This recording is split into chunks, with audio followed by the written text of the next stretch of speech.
नमस्ते विद्यार्थी मित्रों। धोरण 10 सामाजिक विज्ञान प्रकरण 20 भारतनी सामाजिक समस्याओने પડકારો। હવે આજે એક એવા પ્રશ્નની આપણે ચર્ચા કરવાની છે જે પરીક્ષા માટે મોસ્ટ આઈએમપી છે। આતંકવાદ અને બળવાખોરી વચ્ચેનો તફાવત સમજાવો। મોસ્ટ તફાવત છે, આઈએમપી છે, મોસ્ટ આઈએમપી છે, તૈયાર કરવાનું છે। બીજી वस्तु कि आ तफावत ने पूछाय तो आमांथी एक गुणनुं पण पूछावानुं छे, एटला माटे आ तो बंने तफावत आपणा माटे उपयोगी छे। बराबर छे। तो बळवाखोरी कोने कहेवाय अने आतंकवाद कोने कहेवाय, तो बंने तफावत आपणे याद राखवाना छे। तो आपणे जोईए तो बळवाखोरी जे ते राष्ट्रनी समस्या छे। विद्यार्थी मित्रों, हमेशा जो बळवाखोरी है दरेक राष्ट्र की समस्या है। कोईपण देश हो, भारत हो, अमेरिका हो, दरेक देश की अंदर बळवाखोरी आपने जोवा मळती हो, पण ए राष्ट्र की समस्या है। वैश्विक समस्या ना कहेवाय, आ देश की अंदर की बाबत है, एटला माटे एने राष्ट्र की समस्या कहेवाय। बीजू, बळवाखोरी ते पोतानी सरकारनी विरुद्ध एक प्रादेशिक फलक पर विस्तरेली होय छे।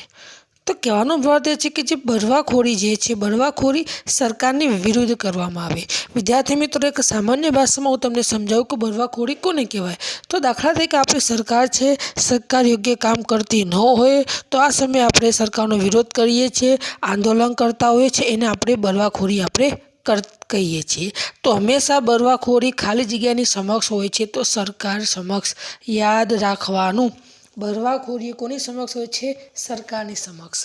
कोईपण सरकार ज्यारे योग्य काम न करती होय त्यारे लोको बळवाखोरी करता होय छे, सरकारनो हमेशा विरोध करता पण आपणने जोवा मळी रह्या छे। एने आपणे बळवाखोरी तरीके ओळखीए छीए।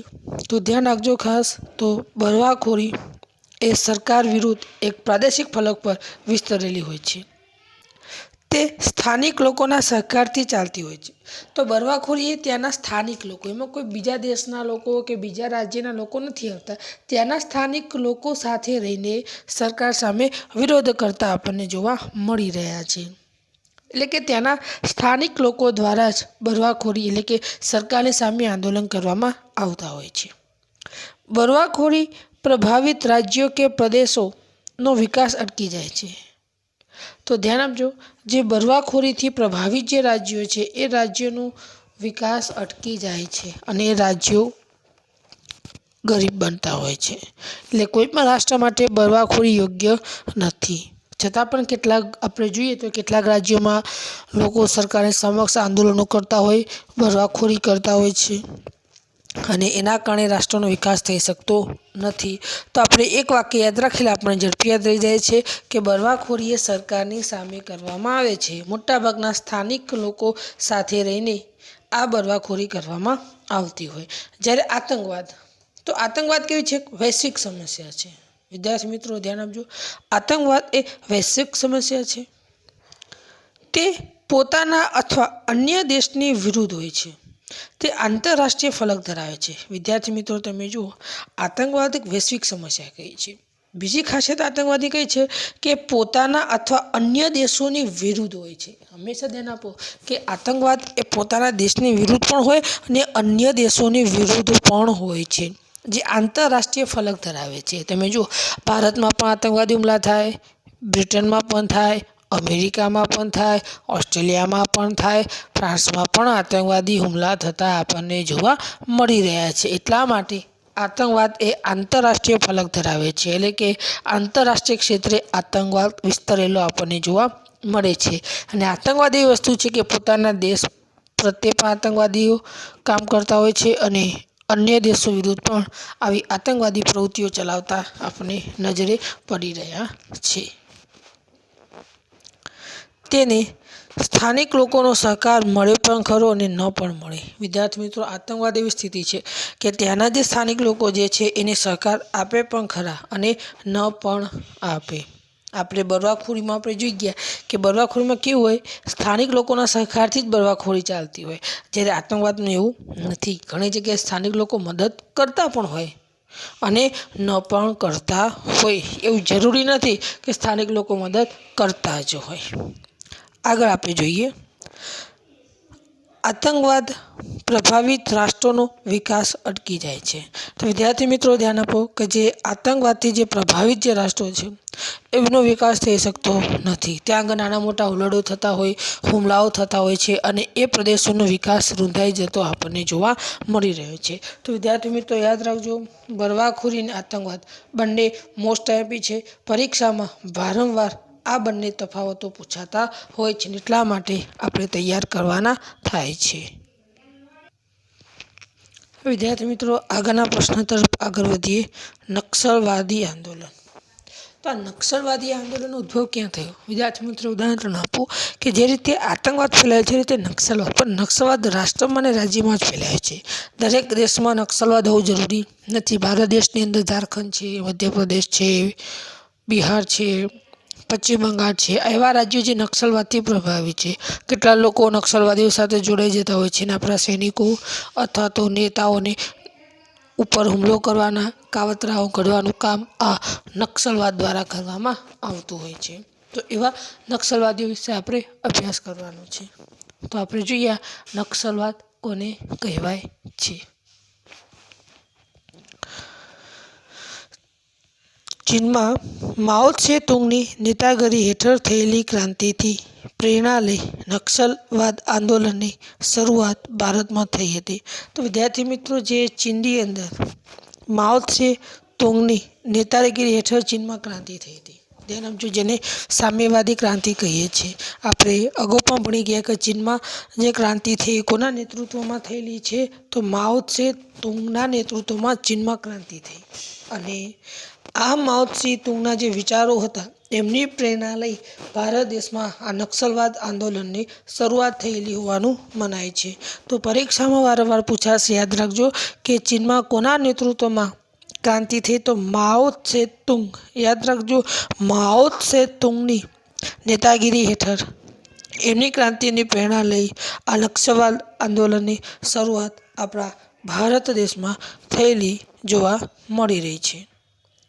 આ ઉગ્રવાદી વિચારધારા નક્સલવાદ કહે છે કારણ કે તેનો ઉદ્ભવ પશ્ચિમ બંગાળના નક્સલવાદી વિસ્તારોમાં થયેલો હોય છે। તો જે માઓ ત્સે તુંગની વિચારધારા સાથે જોડાયેલા જે લોકો છે એ લોકોને આપણે નક્સલવાદ કહીએ છીએ અને એનો ઉદ્ભવ ભારત દેશમાં ક્યાં થયો હતો? પશ્ચિમ બંગાળના નક્સલવાદ વિસ્તારમાં। એ ખાલી જગ્યામાં વારંવાર પૂછાતું હોય છે, યાદ રાખવાનું છે કે નક્સલવાદનો ઉદ્ભવ કયા વ્યક્તિના નેતૃત્વમાં? માઓ ત્સે તુંગ। આ એક ખાલી જગ્યા મોસ્ટ આઈએમપી છે, તૈયાર કરવાની છે। બીજું એવું પણ પૂછાય કે નક્સલવાદનો ઉદ્ભવ કયા રાજ્યમાં થયો હતો? તો નક્સલવાદનો ઉદ્ભવ પશ્ચિમ બંગાળમાં થયો હતો, યાદ રાખવા જેવું છે। નક્સલવાદનો ઉદ્ભવ ક્યાં થયો હતો? તો પશ્ચિમ બંગાળ રાજ્યમાં નક્સલવાદનો ઉદ્ભવ થયો હતો। તો પશ્ચિમ બંગાળના રાજ્યમાં નક્સલવાદનો ઉદ્ભવ થયો હતો। ઈસવીસન 1967માં પશ્ચિમ બંગાળમાં ચારુ મજમુદારના નેતૃત્વ નીચે નક્સલવાદી આંદોલનની શરૂઆત થઈ હતી। વિદ્યાર્થી મિત્રો હમણાં આપણે જોઈ ગયા કે નક્સલવાદની શરૂઆત પશ્ચિમ બંગાળમાં થઈ હતી અને જેની શરૂઆત ઈસવીસન 1967માં, યાદ રાખજો, ઈસવીસન 1967માં પશ્ચિમ બંગાળમાં ચારુ મજમુદાર, ધ્યાન આપજો, અગ્રણી નેતા હતા। તો ચારુ મજમુદારના નેતૃત્વ નીચે આ નક્સલવાદ આંદોલનની શું થઈ હતી? શરૂઆત થઈ, બરાબર છે। પણ વ્યક્તિનું નામ આપણે નથી પૂછાતું, પણ કયા રાજ્યમાં ઉદ્ભવ થયો વારંવાર પૂછાતું હોય છે, એટલા માટે આપણે રાજ્ય તો યાદ રાખવું જ પડશે। ત્યારબાદ આ આંદોલન ઓડિશા, આંધ્રપ્રદેશ, કેરળ, ત્રિપુરા, છત્તીસગઢ, ઝારખંડ, મધ્યપ્રદેશ વગેરે પહાડી અને જંગલ વિસ્તારોમાં પ્રસર્યું છે। તો જ્યારે નક્સલવાદ આંદોલનની શરૂઆત જ્યારે, ધ્યાન આપજો વિદ્યાર્થી મિત્રો, જ્યારે પશ્ચિમ બંગાળમાં શરૂઆત થઈ ત્યાર પછી આંદોલન જુદા જુદા રાજ્યમાં પણ વિસ્તર્યું, જેમાં આંદોલન ઓડિશામાં પણ છે, આંધ્રપ્રદેશ, કેરળ, ત્રિપુરા, છત્તીસગઢ, ઝારખંડ, મધ્યપ્રદેશ વગેરે પહાડી અને જંગલ વિસ્તારની અંદર આ નક્સલ આંદોલન ફેલાયેલું આપણને જોવા મળતું હોય છે। આજે ભારતના 13 રાજ્યો નક્સલવાદથી પ્રભાવિત હેઠળ છે। વિદ્યાર્થી મિત્રો, તમે કલ્પના કરો કે ભારત દેશની અંદર એવા કેટલા રાજ્યો છે? 13 રાજ્યો નક્સલવાદ હેઠળ પ્રભાવિત છે। એક ઉદાહરણ તમને આપું કે ઝારખંડમાં અત્યારે વધારે નક્સલવાદ આપણને જોવા મળી રહ્યો છે। જે જગ્યાએથી સૈનિકોની ગાડી નીકળતી હોય એ જગ્યાએ જમીનની નીચે બોમ્બ દાટીને મૂકી દેતા હોય ને ત્યાંથી ગાડી પસાર થાય તો મોટો બોમ્બ બ્લાસ્ટ થતો હોય છે। આવા પ્રકારના કૃત્યો આ નક્સલવાદીઓ કરતા હોય છે। સૈનિકોને અને આપણા નેતાઓને નિશાન બનાવતા હોય છે નક્સલવાદીઓ। કેટલાય લોકો નક્સલવાદીઓમાં જોડાય પણ છે અને સરકારની કામગીરીને કારણે આવા નક્સલવાદીઓને પાછા પણ લાવવામાં આવતા હોય છે। તો ધ્યાન આપજો, ખાલી જગ્યામાં પૂછાય કે ભારતમાં કુલ કેટલા રાજ્યો નક્સલવાદ હેઠળ પ્રભાવિત છે? તો 13 રાજ્યો। યાદ રાખવાનું છે કે ભારતમાં 13 રાજ્યો નક્સલવાદના પ્રભાવિત હેઠળ છે। કેટલા? 13 રાજ્યો નક્સલવાદના પ્રભાવિત હેઠળ છે। યાદ રાખવાનું જ છે આપણે। આગળ આપણે જોઈએ તો નક્સલવાદી આંદોલનમાં પીપલ્સ વોર ગ્રુપ અને માઓવાદી સામ્યવાદી કેન્દ્ર નામના 2 સંગઠન છે। તો આજે ભારત દેશની અંદર જે નક્સલવાદ છે નક્સલવાદ ફેલાવવાનું કામ 2 સંગઠનો દ્વારા કરવામાં આવતું હોય છે। એક પીપલ્સ વોર ગ્રુપ, યાદ રાખજો, પીપલ્સ વોર ગ્રુપ અને માઓવાદી અને સામ્યવાદી કેન્દ્ર નામના 2 સંગઠનો એવા છે કે ભારત દેશની અંદર નક્સલવાદ ફેલાવવાનું કામ કરી રહ્યા છે। લોકો એમની સાથે વધુમાં વધુ જોડાય એવા પ્રકારની કામગીરી આ નક્સલવાદીઓ દ્વારા કરવામાં આવતી હોય છે। તો યાદ રાખજો કે ભારત દેશની અંદર નક્સલવાદ આંદોલન કયા 2 ગ્રુપો અથવા તો કયા 2 સંગઠનો દ્વારા ફેલાયેલા છે? તો પીપલ્સ વોર ગ્રુપ, યાદ રાખજો, પીપલ્સ વોર ગ્રુપ અને બીજું છે માઓવાદી સામ્યવાદી કેન્દ્ર। ઓકે, તો પીપલ્સ વોર ગ્રુપ અથવા તો માઓવાદી સામ્યવાદી કેન્દ્ર આ 2 સંગઠનો એવા છે કે જે આ નક્સલવાદ ફેલાવતા આપણને જોવા મળી રહ્યા છે।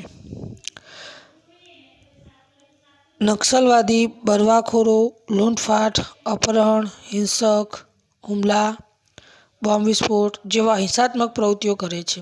તો જે નક્સલવાદીઓ છે આપણા ભારત દેશની અંદર બળવાખોરો, ત્યાર પછી લૂંટફાટ કરે, અપહરણ કરે, હિંસક હુમલા કરે, બોમ્બ વિસ્ફોટ જેવા આવા હિંસાત્મક કાર્યો પણ આ નક્સલવાદ કરતા આપણને જોવા મળી રહ્યા છે।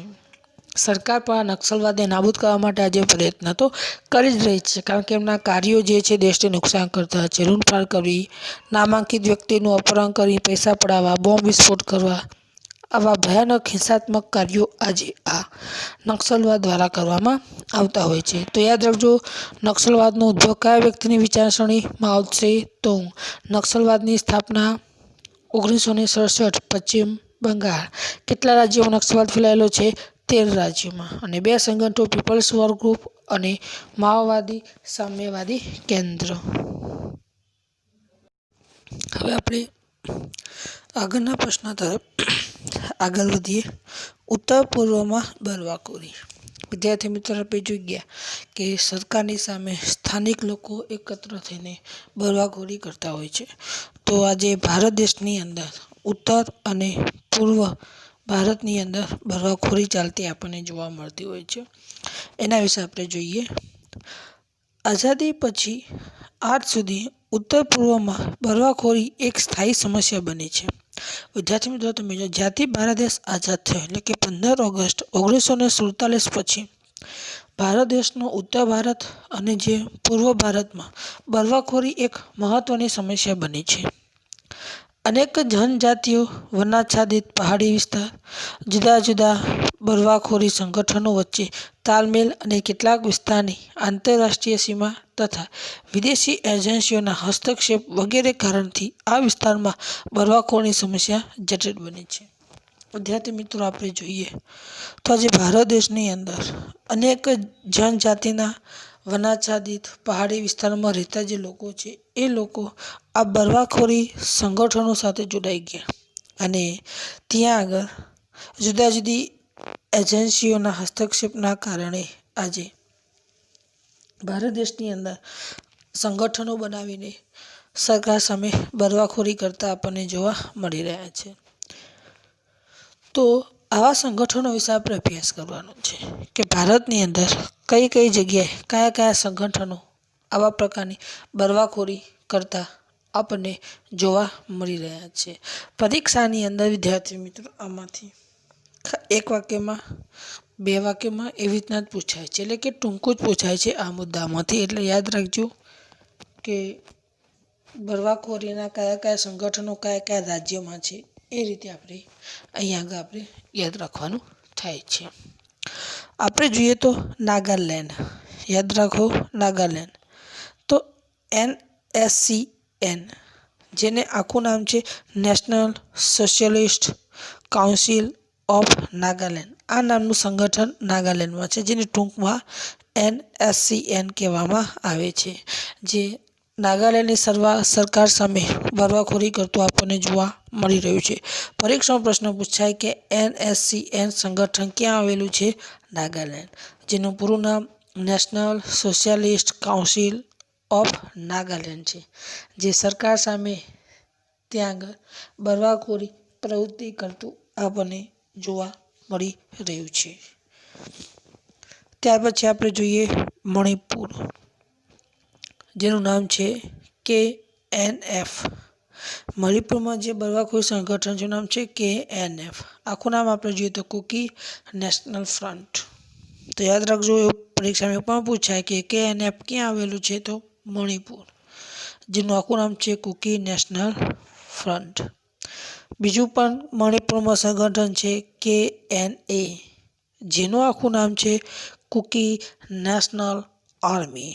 તો મણિપુરની અંદર બે સંગઠનો છે, KNF અને KNA. ડિફરન્ટ એટલો છે કે કુકી નેશનલ ફ્રન્ટ અને બીજું કુકી નેશનલ આર્મી છે.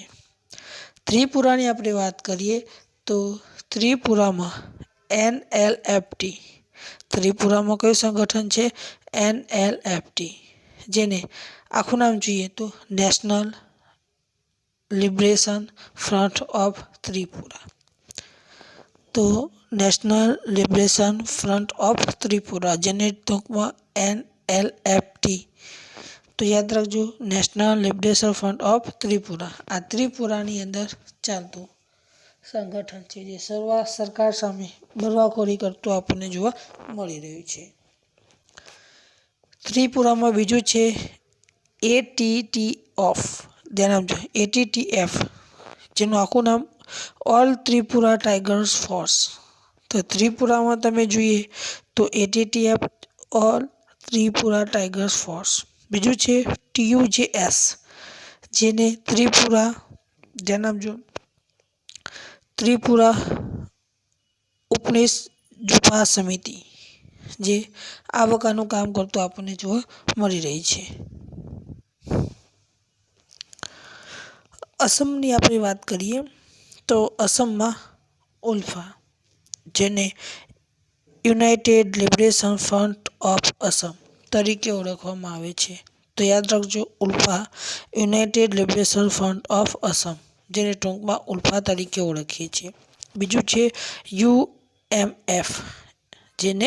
UMF, જેને આખું આપણે યુનાઇટેડ માઇનોરિટી ફ્રન્ટ તરીકે ઓળખવામાં આવે છે. UMF, United minority front. ત્રીજું છે NDFB, કયું છે?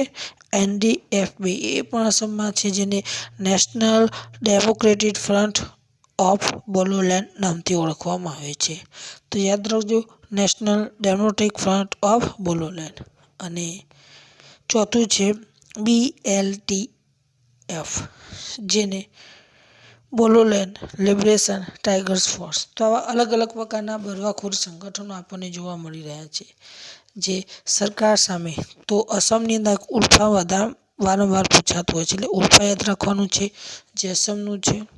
United liberation front of Assam, UMF United minority front, NDFB national democratic front of Bodoland, BLTF તો બોડોલેન્ડ લિબરેશન ટાઈગર્સ ફોર્સ.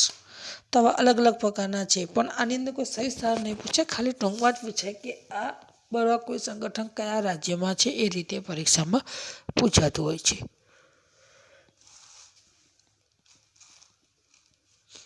હવે આગળના પ્રશ્ન તરફ આગળ વધીએ, જે પરીક્ષા માટે મોસ્ટ આઈએમપી છે. કાશ્મીરમાં આતંકવાદ. પરીક્ષામાં તે પ્રશ્ન પૂછાતો હોય છે કે કાશ્મીરમાં આતંકવાદ વિશે ટૂંકમાં માહિતી આપો. બરાબર છે. તો એના વિશે આપણે અભ્યાસ કરીએ. તો કાશ્મીરમાં આતંકવાદ કેવી રીતે ફેલાયો છે એના વિશે આપણે ચર્ચા કરીએ. 15 ઓગસ્ટ 1947ના રોજ ભારતને આઝાદી મળી. એ સાથે ભારત અને પાકિસ્તાન એમ બે રાષ્ટ્રો અસ્તિત્વમાં આવ્યા. વિદ્યાર્થી મિત્રો ધ્યાન આપજો. 15 ઓગસ્ટ 1947ના દિવસે ભારત દેશ આઝાદ થયો, આપણે બધાને ખ્યાલ છે.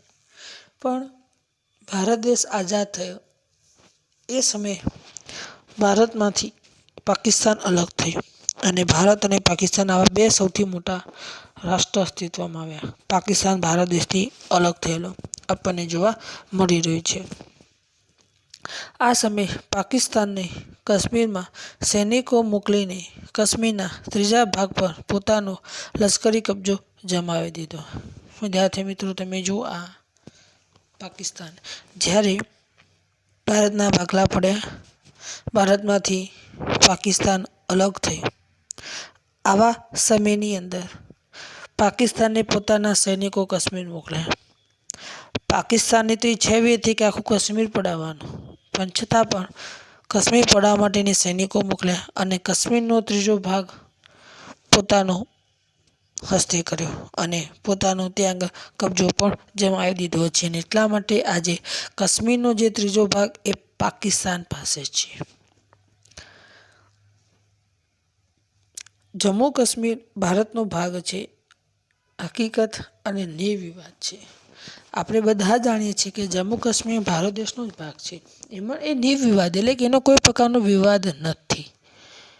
પ્રાચીન સમયથી જમ્મુ કાશ્મીર ભારતનો છે. જમ્મુ કાશ્મીર ભારત દેશનું મુખ કહેવાય છે.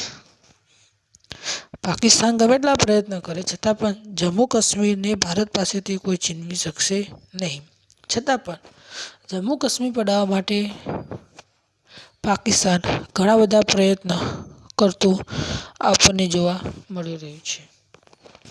આપણે જોઈએ તો આમ છતાં પાકિસ્તાને તેને મેળવવા માટે 1948, 1965, 1971, 1999માં 4 વખત યુદ્ધો કર્યા, જેમાં દર વખતે પાકિસ્તાનનો પરાજય થયો છે. વિદ્યાર્થી મિત્રો તમે જુઓ, જે કાશ્મીર જે ભારત દેશનું અભિન્ન અંગ છે. આ કાશ્મીરને પડાવવા માટે પાકિસ્તાને ભારત દેશ પર યુદ્ધો કર્યા. એક યુદ્ધ નહીં પણ 4 વખત યુદ્ધો કર્યા. પણ દરેક યુદ્ધની અંદર હંમેશા પાકિસ્તાનનો પરાજય જ થયો છે. આપણે પાકિસ્તાન કરતાં ઘણા બધા આર્થિક રીતે આપણે કેવા છીએ, સદ્ધર છે. પાકિસ્તાન કદાપી ભારતથી વિજય પ્રાપ્ત કરી શકે એવી હાલત પાકિસ્તાનની નથી. છતાં પણ આ કાશ્મીરનો પ્રદેશ જે છે પડાવવા માટે હંમેશા પાકિસ્તાન ભારત ઉપર આક્રમણ કરી રહ્યું છે. અને જેમાં 1948માં યુદ્ધ થયું, એમાં પણ ભારતનો વિજય થયો. 1965માં ભારત પાકિસ્તાન વચ્ચે યુદ્ધ થયું, એમાં પણ ભારતનો વિજય થયો. 1971માં પણ યુદ્ધ થયું, એમાં પણ ભારતનો વિજય થયો. 1999માં ભારતમાં કારગિલનું યુદ્ધ થયું, એમાં પણ ભારતનો વિજય થયો. તો ચારેય યુદ્ધોમાં પાકિસ્તાનને પરાજયનો જ સામનો કરવો પડેલો આપણને જોવા મળી રહ્યો છે. ઈસવીસન 1988 પછી કાશ્મીરમાં આતંકવાદ વધી ગયો છે. તો જે ભારત દેશની અંદર આતંકવાદની શરૂઆત કાશ્મીરમાંથી થઈ. કઈ સાલમાં? 1988માં. એક ખાલી જગ્યામાં પ્રશ્ન પૂછાય કે ભારત દેશની અંદર આતંકવાદની શરૂઆત ખાલી જગ્યા વર્ષમાં અને ખાલી જગ્યા રાજ્યમાંથી થઈ. તો ઈસવીસન 1988માં કાશ્મીરમાં ભારતમાં આ આતંકવાદની શરૂઆત થયેલી આપણને જોવા મળી રહી છે. તો વિદ્યાર્થી મિત્રો, જે ભારત દેશની અંદર જે આતંકવાદ છે એની શરૂઆત કાશ્મીરથી થઈ. 1988 પછીના સમયગાળા દરમિયાન દિવસે દિવસે આતંકવાદ વધતો ગયો. વિશ્વની અંદર ઘણા બધા એવા દેશો છે કે જે આતંકવાદની તરફેણ કરતા આવેલા આપણને જોવા મળી રહ્યા છે. જમ્મુ કાશ્મીરના આતંકવાદને સીમા પરથી સતત મદદ રહી છે. વિદ્યાર્થી મિત્રો, જે જમ્મુ કાશ્મીરમાં જે આતંકવાદી હુમલાઓ થઈ રહ્યા છે વારંવાર, એ સીમા પરથી એટલે કે ભારત દેશના જે પાડોશી દેશો છે, પાડોશી દેશો હંમેશા આ આતંકવાદીઓને મદદ કરી રહ્યા છે. એમને હથિયારો પહોંચાડવાથી માંડીને ભારત દેશમાં ઘૂસણખોરી કરાવવાનું કામ આજે આ આતંકવાદીઓ કરી રહ્યા છે, જેના કારણે ભારત દેશના કાશ્મીરમાં વારંવાર આતંકવાદ જેવી પ્રવૃત્તિઓ બનતી આપણને જોવા મળી રહી છે. તો યાદ રાખજો, ઈસવીસન 1988 પછી કાશ્મીરમાં આતંકવાદ વધી ગયો છે. સીમા પરથી તાલીમ અને આધુનિક શસ્ત્રો સાથે ઘૂસણખોરી કરતા આતંકવાદીઓએ જમ્મુ કાશ્મીરમાં હત્યા, અપહરણ, બોમ્બ વિસ્ફોટ વગેરે દ્વારા આતંક ફેલાવીને લોકોને ભયભીત કરાવી દીધા છે. વિદ્યાર્થી મિત્રો, આપણે જોઈએ તો જે આતંકવાદીઓને ભારત દેશના જે સીમાવર્તી પાડોશી જે દેશો છે, આતંકવાદીઓને તાલીમ આપે, આધુનિક શસ્ત્રો આપે અને ભારત દેશમાં ખોટી રીતે ઘૂસણ કરાવે છે. અને ભારત દેશની અંદર જે ખાસ કરીને જમ્મુ કાશ્મીરમાં આ આતંકવાદી હત્યા કરે, લોકોનું અપહરણ કરે, બોમ્બ વિસ્ફોટ કરે વગેરે દ્વારા આતંક ફેલાવી લોકોને ભયભીત કરવાનું કામ આ આતંકવાદીઓ દ્વારા કરવામાં આવતું હોય છે. તો કહેવાનો ભાવાર્થ એ છે કે હંમેશા ભારત દેશની અંદર જે આતંકવાદની જે પ્રવૃત્તિઓ થઈ રહી છે, આતંકવાદી પ્રવૃત્તિની અંદર હંમેશા ભારત દેશના પાડોશી દેશો સંડોવાયેલા છે. ખાસ કરીને પાકિસ્તાન, જે હંમેશા આતંકવાદીઓને તમામ પ્રકારની મદદ કરતું આપણને જોવા મળી રહ્યું છે.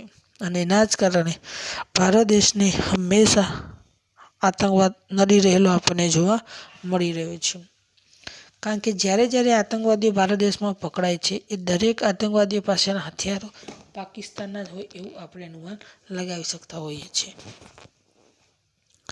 આથી જમ્મુ કાશ્મીરના અનેક પંડિત કુટુંબોને વતન છોડીને સ્થળાંતર કરવું પડ્યું. વિદ્યાર્થી મિત્રો, આપણે જોઈએ તો જે રીતે જમ્મુ કાશ્મીરમાં જે આતંકવાદી હુમલાઓ થઈ રહ્યા છે, એના કારણે જમ્મુ કાશ્મીરમાં રહેતા જે પંડિત જે કુટુંબો છે, યાદ રાખજો, જે પંડિત કુટુંબો જે છે, પંડિત કુટુંબોને જમ્મુ કાશ્મીર છોડીને એટલે કે પોતાનું વતન છોડીને સ્થળાંતર કરવું પડેલું છે.